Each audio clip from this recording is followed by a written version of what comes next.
रायरंगपुर बड़ डालीमा सतसंग केन्द्र अनुकूल परम प्रेममय श्री श्री ठाकुर अनुकूल चंद्र 136तम जन्मोत्सव महाआडंबर पालन हो जाइए।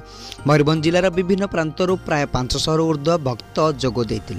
प्रतिस्वर वेद मांगलिक उषा कीर्तन समयबत विनती प्रार्थना सदकंथ पाठ संगीतांजलि अनुष्ठित होता।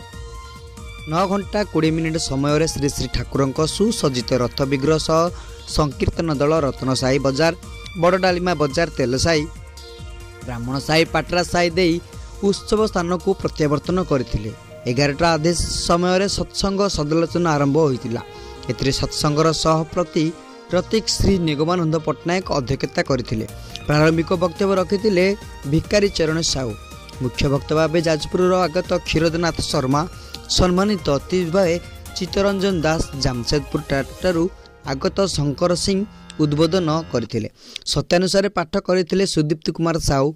नारीर नीति पाठ करथिले सूरज कुमार साहू।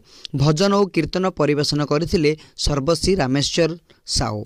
सेतिपय श्री गुरु गहणर प्रयोजन अत्यंत आवश्यक थिला।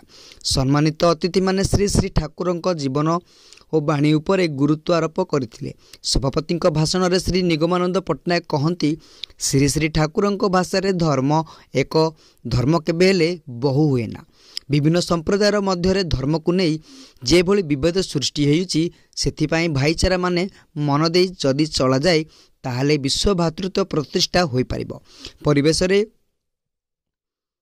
वरिष्ठ शिक्षक सुरेंद्र कुमार नायक श्री श्री ठाकुर ध्वनि दे सत्संग सांग करा जायतिला।